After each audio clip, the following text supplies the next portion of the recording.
지난 주일에 베드로전서 1장 1절에서 5절까지 설교를 했습니다. 먼저 그 내용을 잠시 좀 정리하고자 합니다. 사도행전에 보면 사도 베드로가 열심히 사역하다가 16장 이후에 그 종적을 감춥니다. 어디로 갔을까요? 추정하기를 그는 소아시아 여러 지역을 다니며 복음을 전하여 여러 교회들을 세운 것으로 보고 있습니다. 그 사도 베드로는 그의 말년 한 10년 정도를 로마에 머뭅니다. 그곳에서 AD 68년경에 순교를 합니다. 그가 로마에 살아있을 때 AD 64년에 로마에 큰 화재가 발생합니다. 문제는 로마 황제 네로가 그 대화재의 원인을 기독교인들에게 뒤집어 씌웁니다. 그때부터 기독교에 대한 대대적인 박해가 시작됩니다.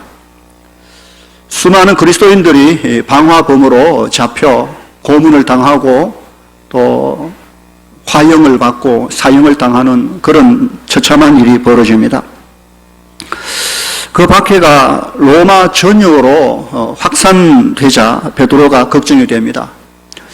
그가 전도하고 세운 소아시아 여러 교회 성도들이 걱정됩니다. 그 땅도 다 당시 로마 영지였기 때문에 그렇습니다. 그래서 베드로는 그들에게 2통의 편지를 써 보내는데 그것이 베드로 전후서입니다. 베드로는 편지를 통해서 그들이 지금 이방 땅에서 당하는 그런 고통, 고난은 물론 앞으로 불같은 시험이 다가올지도 모르는데 그때 진리 위에 굳건히 서서 하늘 소망을 가지고 그리스도를 기다리며 거룩하고 바른 삶을 살아 사명 감당할 것을 말하며 격려하고 위로하는 편지를 보냅니다. 그리고 이것이 제가 은퇴를 앞두고 이 베드로 전후서를 우리 성도들에게 꼭 설교하고 싶은 이유이기도 하다라고 말씀을 드렸습니다.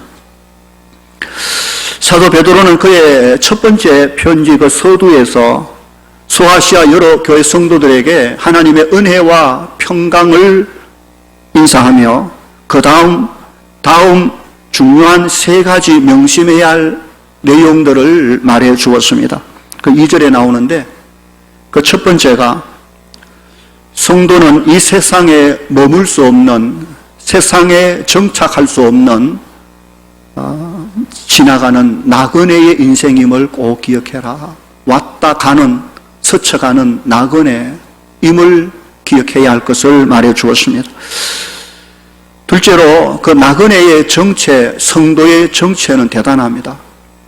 본문에 성부, 성자, 성령 하나님께서 그 나그네의 구원을 보장해 주는 말씀이 나와 있습니다.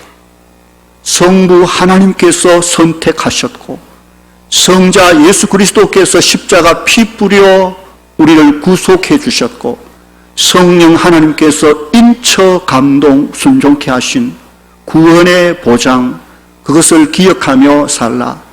성삼위 하나님이 우리의 구원을 이루어 주셨다 하는 것이죠. 세 번째로 베드로가 말하는 것은 그 신분을 가진 나그네가 이 세상을 살며 가져야 할 또 하나의 중요한 것은 산 소망이라 했습니다. 죽은 소망, 세상에 있다 없어질 이 땅의 소망을 붙잡지 말고 산 소망, 그리스도께서 십자가 죽으시고 다시 살아 부활하심으로 우리에게 주신 영원한 생명의 나라, 하늘의 기업, 썩지 않고 더럽지 않고 쇠하지 아니하는 천국, 그 나라의 유업, 그 소망을 가지고 살아라 라고 말하죠. 그래서 그리스도인들은 이 땅에 나그네이지만 정처 없이 목적 없이 떠도는 떠돌이 나그네가 아니라 분명한 신분과 목적을 가진 세상 사는 나그네임을 잊지 말아라 라고 말씀하지요. 4절과 5절에서 그 소망이 우리를 위하여 하늘에 간직되어 안전하게 보관되어 있으며 하나님의 능력으로 우리 주님 다시 오실 때까지 그가 친히 보호 지켜주실 것을 약속하는 말씀이 4, 5절에 나와 있는 것입니다. 이것이 이 땅을 살아가는 예수 믿는 하나님의 백성, 세상 나그네로서 가져야 할 중요한 태도, 모습인 것을 보여주는 것이죠. 자, 여기까지가 지난 주일에 설교했던 내용의 요약입니다. 자, 이제 오늘 본문 첫 구절 시작해 봅시다. 6절을 함께 읽어볼까요? 6절 다 함께 시작. 그러므로 너희가 이제 여러 가지 시험으로 말미암아 잠깐 근심하게 되지 않을 수 없으나 오히려 크게 기뻐하는 도다. 아멘. 요약하자면 그러므로 기뻐하라는 말입니다. 그러므로 기뻐하라. 이 그러므로라는 말은 앞에 설명한 1절에서 5절까지 우리의 구원에 대하여 우리의 가는 길, 우리의 목적, 이 신분, 이 모든 것이 너무나도 분명하기 때문에 앞으로 우리에게 어떤 일이 일어난다 할지라도, 불같은 고난과 시련이 온다 할지라도 그것은 잠깐 지나가는 것뿐이요, 우리의 삶 소망, 천국, 구원의 확신, 이 모든 것이 이미 하늘에 또 하나님의 능력으로 보장되어 있기 때문에 아무런 걱정할 것 없고 오히려 기뻐할 수 있다라는 말을 하고 있죠. 결과가 확실하다면, 결과가 분명하다면 그 과정이 아무리 힘들고 어려워도 우리는 그 과정 속에 낙심하거나 포기하거나 두려워하거나 좌절하지 않을 수 있는 것입니다. 마치 드라마나 영화, 무슨 축구 이런 경기를 재방송 보는 것과 비슷하죠. 처음 그런 걸 볼 때는 그 과정 속에 일어나는 그 스토리 안에 조마조마하고 간이 쪼리고 아주 손에 땀이 들어가고 주먹을 불끈 쥐고 막 분노하기도 하고 그래서 타가 결국에 끝에 우리 편이 이기죠. 그러면 안심하죠. 근데 그 다음 다시 그 영화를 볼 때 느낌은 많이 다를 겁니다. 처음 볼 때하고 다르죠. 이미 결과를 알고 그 아슬아슬하고 그 참 심각한 그런 관계 속에서 때로 분노할 만한 그 상황 속에서도 결코 분노하지 않고 담담하게 장면을 지켜볼 수 있는 것은 이미 결과 우리 편이 이겼다. 그것을 알고 있기 때문에 그런 것이죠. 그리스도인의 삶도 마찬가지 아니겠습니까?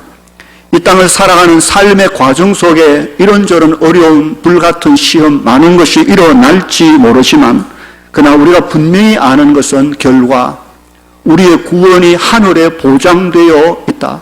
주님 오실 때까지 그가 지켜주실 확신이 있기에 결과가 너무나도 분명하기에 우리의 삶의 과정 가운데 일어나는 어떤 고난과 시련 일들로 말미암아 우리가 중간에 포기해버리고 낙심하고 절망하고 이렇게 하지 않는다는 것을 우리에게 보여줍니다.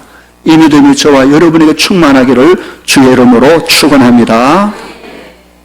자, 그렇다면 우리가 6절에서 다시 한번 생각해 볼 것이 있습니다.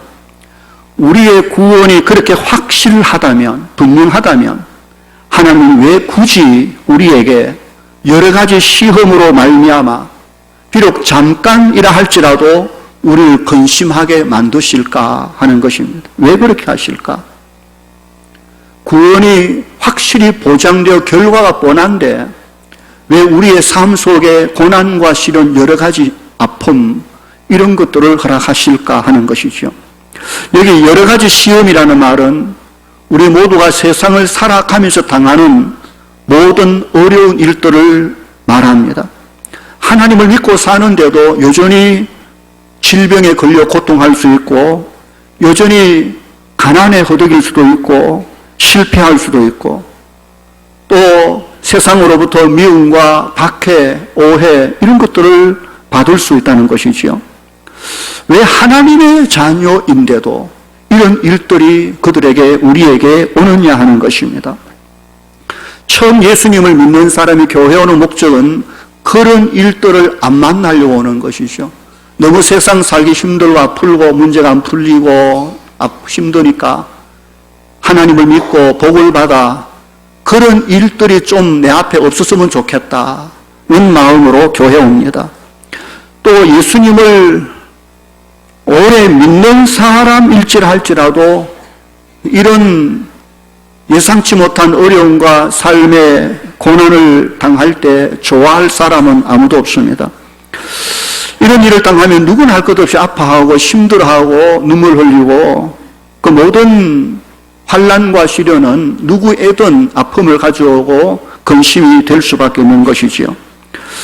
그런데 오늘 본문 6절은 우리가 기뻐할 수 있는 이유가 우리의 구원이 하늘에 보장되어 있기 때문만이 아니라 오히려 이런 살아가면서 당하는 여러 시험과 어려움, 근심거리가 오히려 우리에게 기쁨이 될 수 있는 그 이유를 계속 설명하고 있는 것입니다.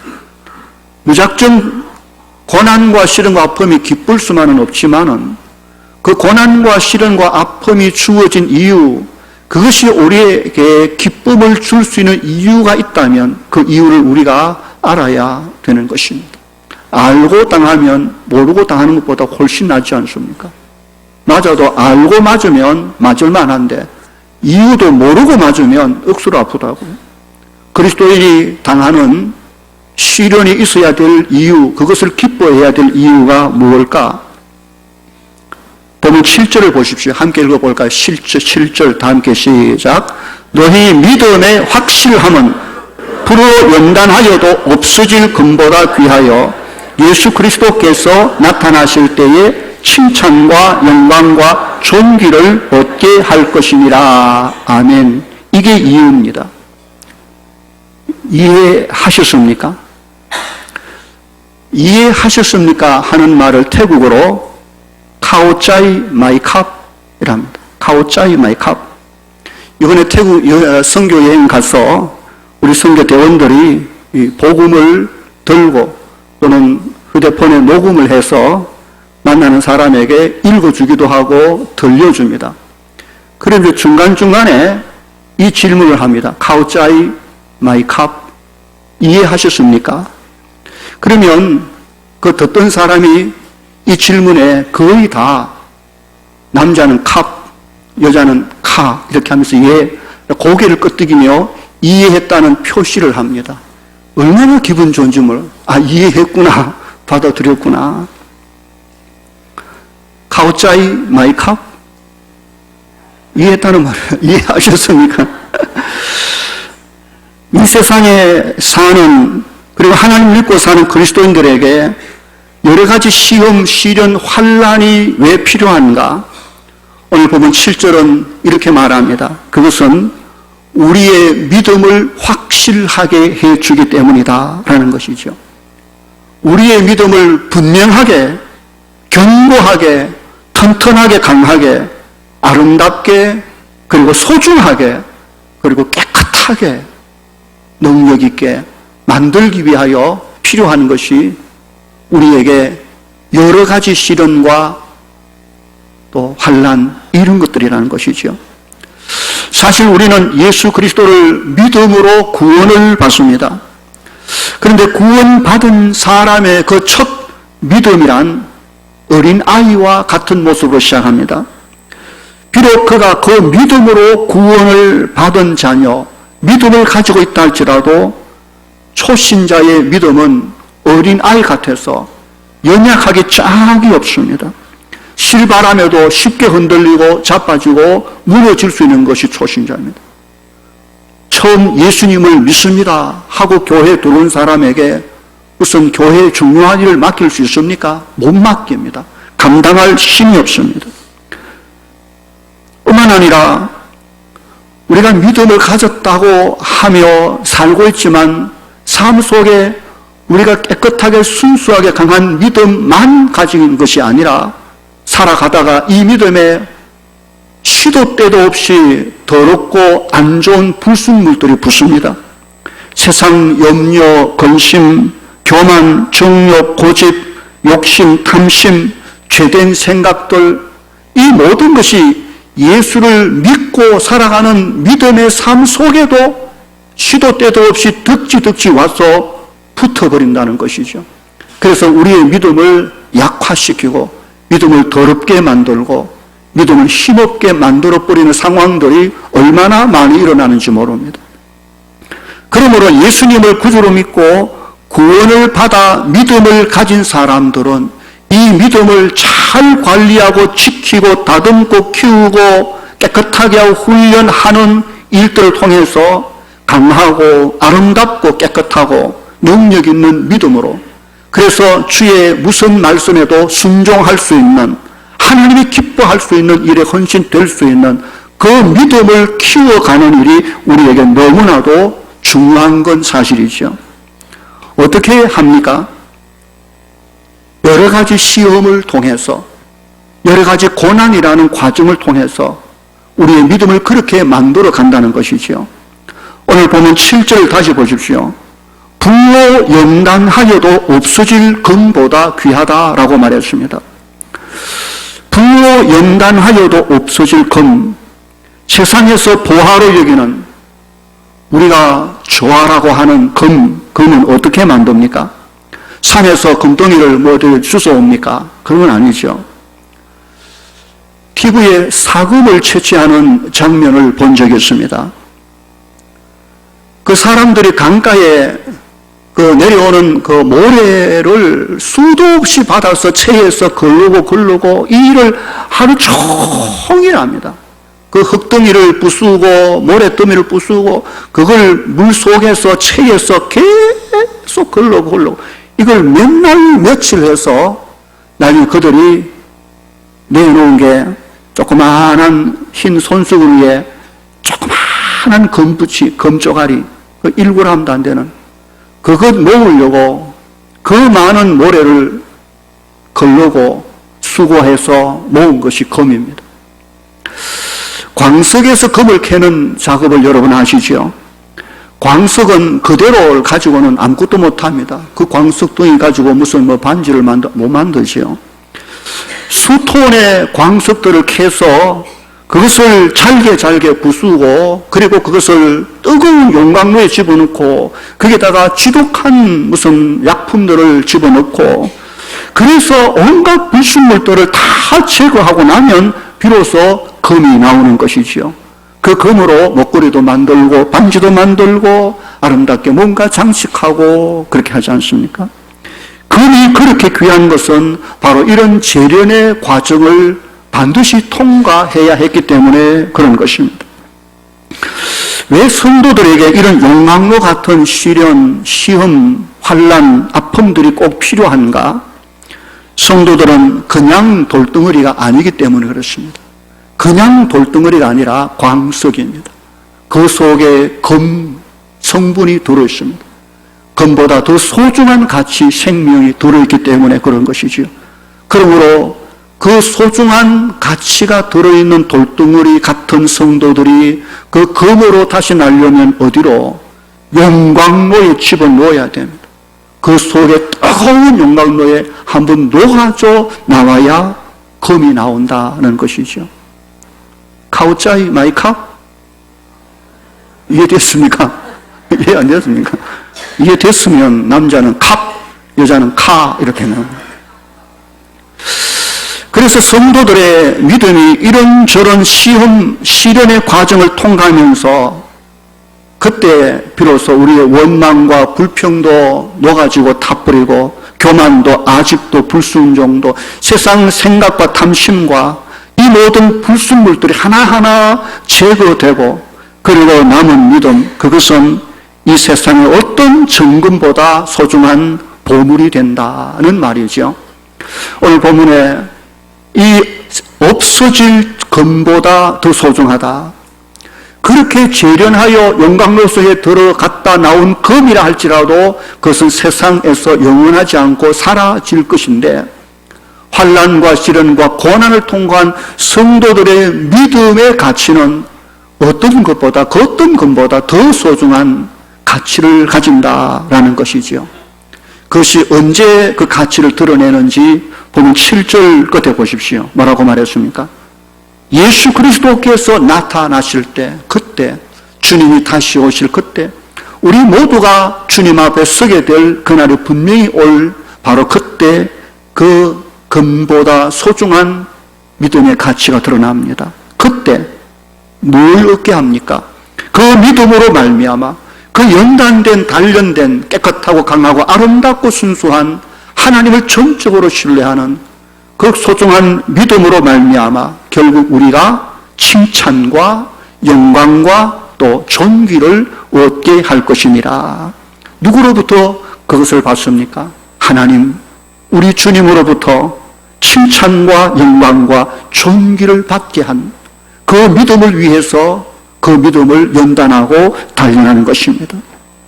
이보다 더 큰 보물이 결코 없는 것입니다.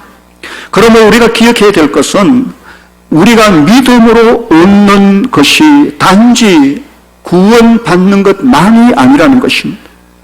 죄에서 구원받은 사실과 함께 주어질 놀라운 보물이 약속됐다.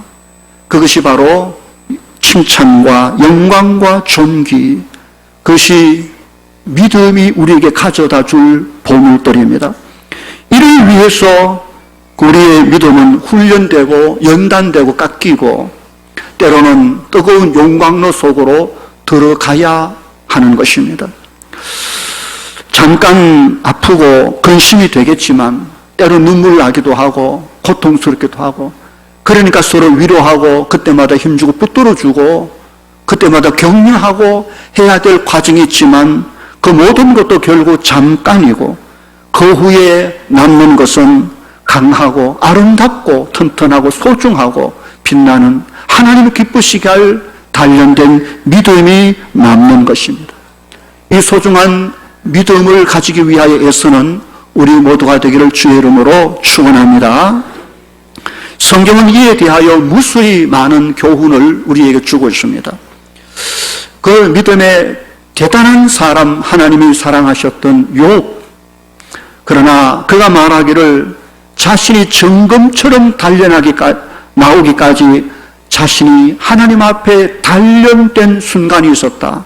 그가 나를 단련하신 후에 비로소 내가 정금같이 나올 것이다라고 말했습니다.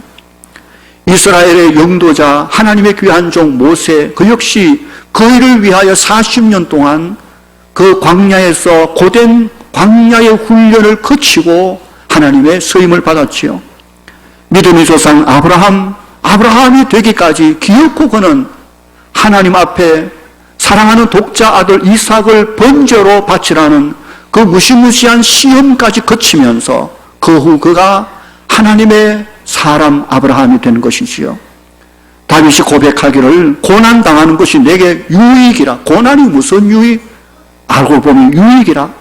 고난당하기 전에는 내가 몰랐는데 한번 시련을 겪고 나니까 하나님의 말씀이 내게 얼마나 중요한지 비로소 알게 되었다. 이 과정을 거쳐서 하나님의 사람 다윗이 되는 것이지요. 야고보서 1장 12절에 그 여러 시험을 참는 자, 견뎌내는 그 사람에게 생명의 면류관이 있다라고 하셨습니다. 히브리서 12장 2절에는 심지어 예수님에 대하여도 그렇게 말합니다. 예수님은 그 앞에 있는 기쁨을 위하여 십자가를 참으사 부끄러움을 개의치 아니하시더니 하나님의 보좌 우편에 앉으셨느니라. 그 앞에 있는 그 기쁨을 위하여 당장 눈앞에 십자가를 부끄러워하지 아니하고 참아내심으로 기어코 하나님의 보좌 우편에 앉으셨다. 다시 야고보 1장 2절로 4절 보세요. 내 형제들아 너희가 여러 가지 시험을 당하거든 오히려 기쁘게 여겨라. 이는 너희 믿음의 시련이 인내를 만들어내는 줄 너희가 알미라. 인내를 온전히 이루라. 이는 너희로 온전하고 구비하여 조금도 부족함이 없게 하려 함이라. 이 구절과 오늘 본문 베드로 전서 앞에 나온 구절과 너무나도 유사한 의도가 같은 내용인 것입니다. 여러분 꼭 기억합시다. 우리의 구원은 하나님의 전적인 은혜이며 선물이지만 구원받은 자의 삶에 임하는 복은 각자 그 믿음을 얼마나 잘 관리하고 키우고 연단하느냐에 달려있다는 걸 기억해야 됩니다. 아무쪼록 이 사실을 알고 우리에게 시도 때도 없이 찾아오는 여러 가지 시험, 아픈 고난 앞에 결코 좌절하거나 낙심하거나 포기하지 않으실 수 있는 기어코 강하고 담대한 믿음으로 하나님 앞에 설 수 있는 우리 모두가 되기를 주의 이름으로 축원합니다. 오늘 본문에서 우리가 믿음을 연단하고 키워야 될 또 하나의 이유를 말씀하고 있습니다. 8절 말씀인데 읽어볼까요? 8절 다 함께 시작. 예수를 너희가 보지 못하였으나 사랑하는도다. 이제도 보지 못하나 믿고 말할 수 없는 영광스러운 즐거움으로 기뻐하니. 예수를 너희가 보지 못했지만 사랑한다. 지금도 보지 못하지만 믿고 있다. 왜 우리가 우리의 믿음을 강하게, 건강하게, 크게 키워가야 할까? 그것은 오늘 예수님을 믿으면서도 우리가 그 예수님을 눈으로 보고 믿는 것이 아니기 때문이다는 것이죠. 주님이 다시 오시기까지 주님을 볼 수 없습니다. 오직 믿음의 눈으로, 믿음으로만 주님을 볼 수 있을 뿐인 것입니다. 마가복음 16장에 보면 예수님께서 부활하신 후 제자들에게 눈을 강조하신 부분을 우리가 들었습니다. 그것은 제자들이 부활하신 예수님을 직접 보지 못해도 예수님의 부활을 본 자들의 말을 듣고 믿어야 되는데 그들이 잘 믿지를 못했습니다. 나중 책망받지요. 왜 그렇습니까? 곧 예수님은 부활 성천 하늘로 올리우실 것입니다. 그러면 제자들은 다시는 예수님을 그들의 눈으로 볼 수 없는 상황이 됩니다. 그 대신 오직 믿음으로만 예수님을 보고 의지해야 되는 것입니다. 우리 중에 어느 누구도 주님이 다시 재림하시기 전까지는 주님을 눈으로 보고 확인하고 믿는 사람은 아무도 없습니다. 주를 만질 수도 없고 주의 얼굴을 직접 볼 수도 없는 그 상황 속에서 신앙생활을 합니다. 그런데도 불구하고 우리가 예수님을 의지하고 사랑하고 예배하고 찬양하는 이유가 무엇입니까? 왜 예수님을 직접 본 자들, 왜 그렇습니까? 예수님을 직접 본 자들, 사도들이 전해준 성경, 하나님의 말씀, 그 말씀을 우리가 믿음으로 보기 때문에 그런 것입니다. 예수님을 직접 보지 못했지만 직접 본 자들의 기록을 우리가 들음으로 주님을 만나고 믿는 이 믿음을 너희가 가져라 라고 주께서 강조하신 것입니다. 그래서 성경은 이런 믿음이 없으면 절대로 읽을 수 없는 책입니다. 성경은 믿음이 없으면 읽어도 그것이 자기에게 아무런 유익도 안 되고 무슨 말인지 알 수도 없는 책입니다. 믿음은 그 믿음이 자라지 아니하면, 연약하면 성경을 보는 눈도 그 믿음만큼 작아서 성경이 조금밖에 안 보입니다. 그런데 그 믿음이 크고 강하고 담대해지면 성경 곧 하나님의 말씀을 보는 눈이 커져 하나님의 말씀이 많이 보이고 크게 들립니다. 성경은, 하나님의 말씀은 꼭 그의 믿음만큼 보인다라고 보면 되는 것입니다. 믿음이 하는 일이 그렇습니다. 우리는 믿음으로 구원을 받습니다. 뿐만 아니라 그 믿음으로 말미암아 하나님의 말씀을 깨닫는 것이죠. 그리고 그 믿음이 우리로 하여금 하나님의 말씀에 순종하여 살 수 있는 힘을 덧입혀 주기에 믿음이 커야 됩니다.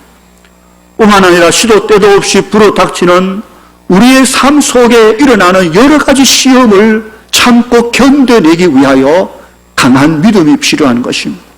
결국에 우리의 믿음은 하나님 앞에 섰을 그때에 하나님으로부터 칭찬과 영광과 존귀를 받게 하는, 하나님의 상급을 받게 하는 기준이 되기 때문에 믿음을 잘 관리하는, 내 믿음을 강하게 다듬고 세우고 크게 하는 이 일이 얼마나 중요한 일인지 모르는 것입니다. 믿음을 키우고 훈련하고 연단해야 돼요. 그래서 무엇이 필요하다고 했습니까? 연단과 훈련의 과정에는 반드시 여러 가지 시련과 고난과 이런 시험들이 필요한 것입니다.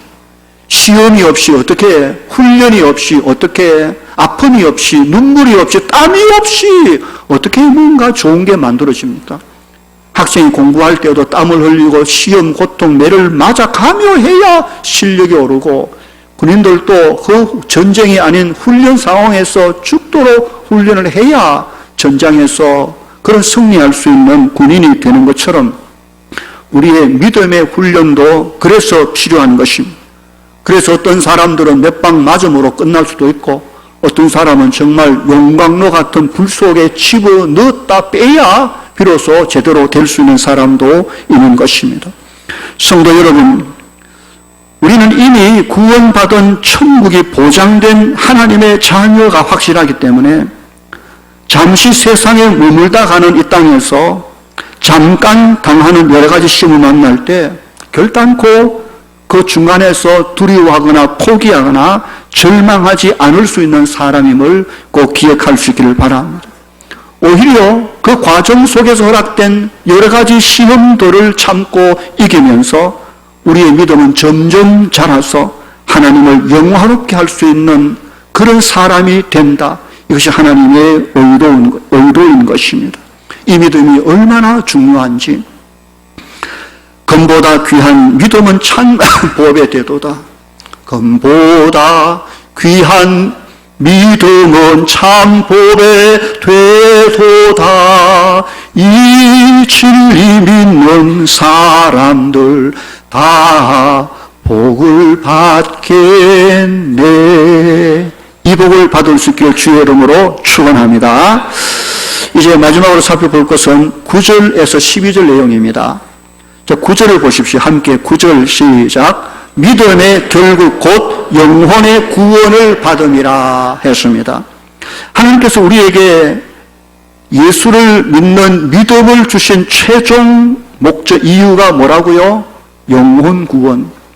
예수님의 십자가와 부활을 믿는 결국 우리의 영혼이 구원된다 했습니다. 본문 10절과 12절은 바로 이 구원에 대하여 하면서 설명합니다. 우리가 받은 이 영혼의 구원, 우리의 구원이 얼마나 소중한지 그 중요성을 설명하는 내용이 여기 10절에서 12절입니다. 그냥 읽으면 이게 무슨 말인가 싶지만 제가 잠시 설명을 하면 이렇습니다. 하나님의 말씀을 받아 예언하던 구약의 많은 선지자들이 그들이 자신들이 받은 하나님의 계시의 말씀을 그냥 기계적으로 받아 기계적으로 전하지 않았습니다. 그들은 자기에게 주어진 하나님의 계시의 말씀을 부지런히 살피고 연구했다고 말했습니다. 이 말씀이 무슨 뜻인가? 이 속에 무엇이 있는가? 그러자 그 속에, 그 선지자들 속에 계신 그리스도의 영 성령께서 그들에게 알게 해주신 사실이 있었습니다.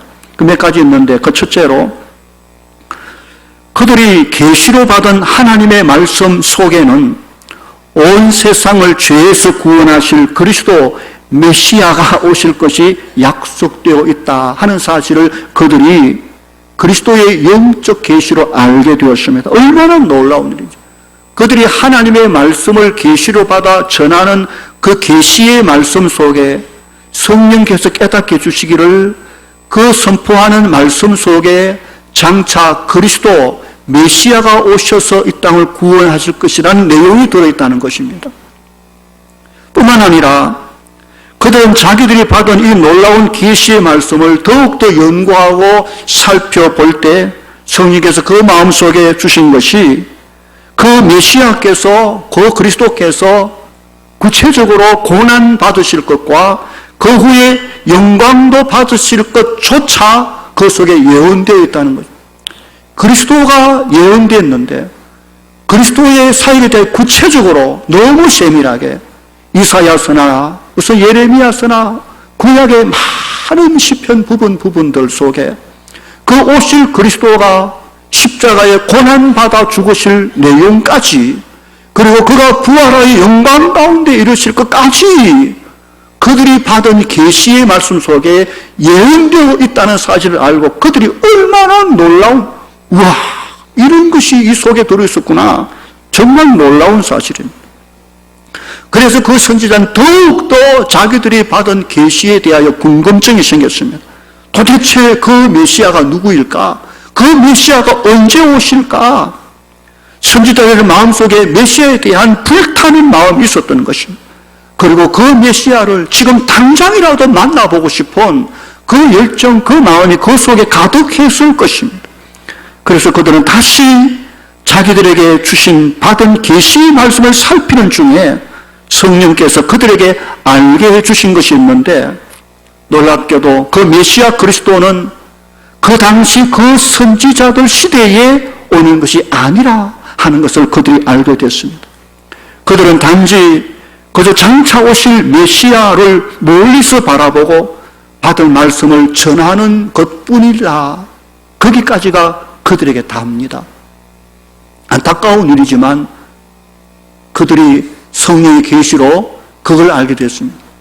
영광을 살펴 그 계시된 메시아를 만나보고 싶은 열정이 있었지만 너희 때는 아니야. 너희는 그냥 전하기만 하고 너희 시대는 여기까지다. 그런데 보세요. 구약의 기라성 같은 위대한 선지자들이 그렇게 부지런히 살피고 연구하고 사모하고 만나보고 싶고 알고 싶어 했던 메시아, 그 메시아 그리스도가 언제 누구에게 어떻게 나타났습니까? 보면 12절 중간 부분이 설명합니다. 이것은 하늘로부터 보내신 성령을 힘입어 복음을 전하는 자들, 사도들로 말미암아 이제 누구에게? 너희에게 비로소 알린 것이다. 여기 너희는 당시 소아시아 이 편지를 받는 여러 교회 성도들을 말할 뿐만 아니라 지금 이 시간 여기 앉아 하나님의 말씀을 듣는 우리 모두를 가르쳐 하신 말씀인 것입니다. 하나님의 때가 되자 하나님은 그 아들을 이 땅에 보내주셨습니다. 사도들은 그 아들, 하나님의 아들 그리스도 예수의 십자가와 부활을 친히 보았고 그 말씀을 다 들었습니다. 그리고 그들은 자기들이 본 바, 경험한 바, 예수 그리스도 십자가 부활 그 모든 말씀을 기록해서 전해주었습니다. 오늘 우리 사도들이 기록한 그 말씀, 그들이 직접 본 자들의 기록된 그 말씀을 우리가 듣고 믿어 구원, 하나님의 자녀가 된 것입니다.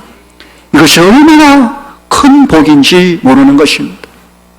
우리는 오늘 또 예수님을 오늘 믿음으로 만나며 기도하며 교제하며 그 이름을 찬양하며 그 앞에 나아가는 그리스도와 영적 교제가 충만히 이루어지는 세상에 살고 있다는 것이지요. 가끔씩 구약 성경을 읽으면서 구약에 나오는 모세, 아브라함, 다윗, 엘리야, 이사야 같은 위대한 하나님의 사람들이 한없이 부러울 때가 있었습니다. 그러나 사실 알고 보면 그들이야말로 오늘 우리를, 지금 여기 있는 우리를 얼마나 부러워했는지 모릅니다. 그들은 계시받은 하나님의 말씀을 전하면서도 이 말씀에 예언된 메시아 그리스도를 보고 싶고 만나고 싶었지만 그럴 수 없었습니다.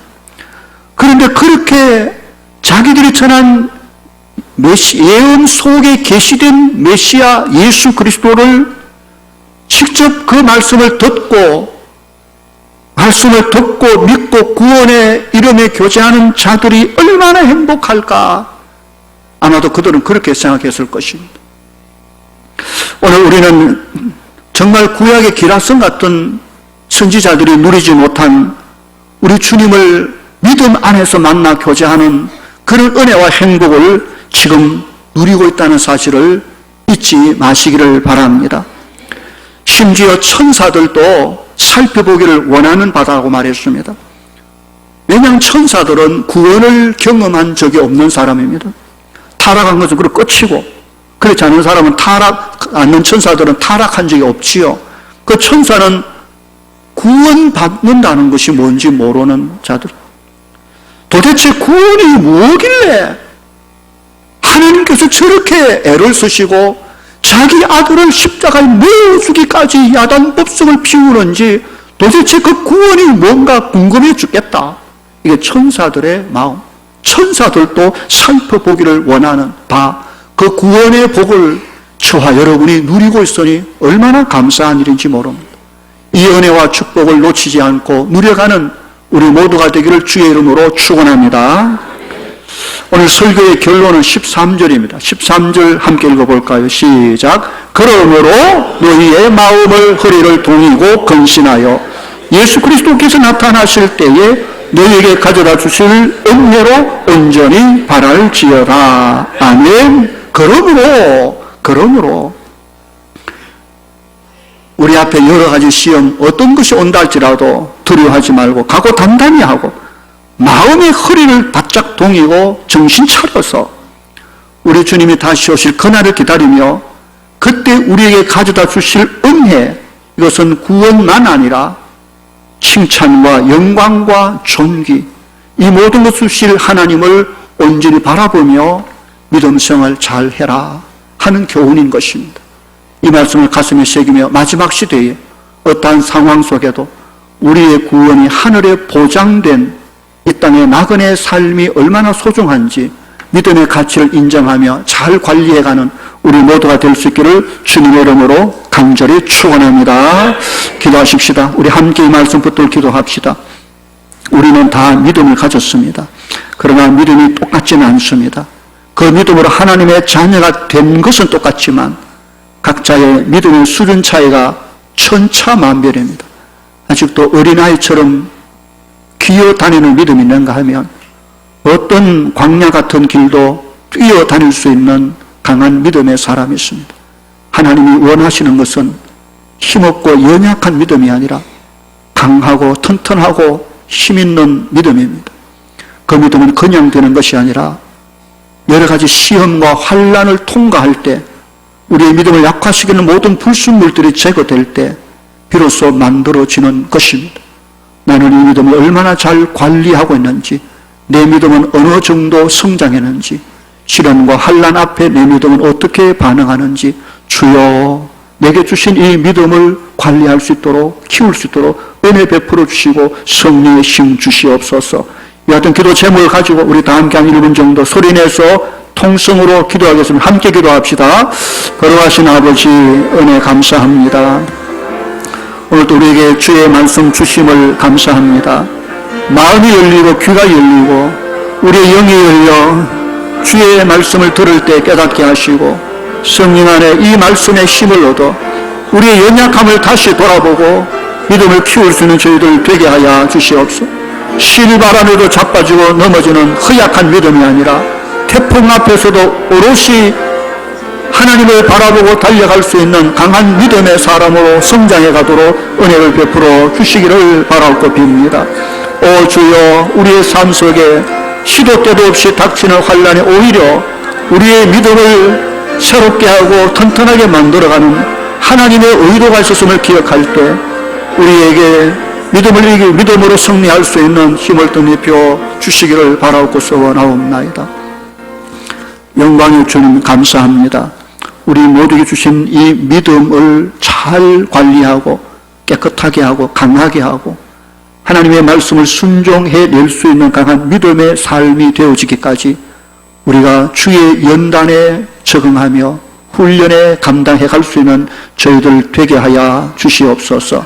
실바람에도 자빠지고 넘어지는 허약한 믿음이 아니라 태풍 앞에서도 오롯이 주만 바라보고 걸어갈 수 있는 강한 믿음의 백성 다 되게 해 주시옵소서. 그래서 주님이 오실 그때에, 주 앞에 섰을 그때에 구원만 아니라 주께서 우리를 칭찬하시며 영광으로 입혀주시며 존귀하게 하실 그 놀라운 그때의 영광을 바라보며 오늘 이 땅의 삶의 어떤 시련과 어려움도 오히려 기쁨으로 감당하는 저희들 되게 하여 주시옵소서. 예수님 이름으로 기도하옵나이다. 아멘.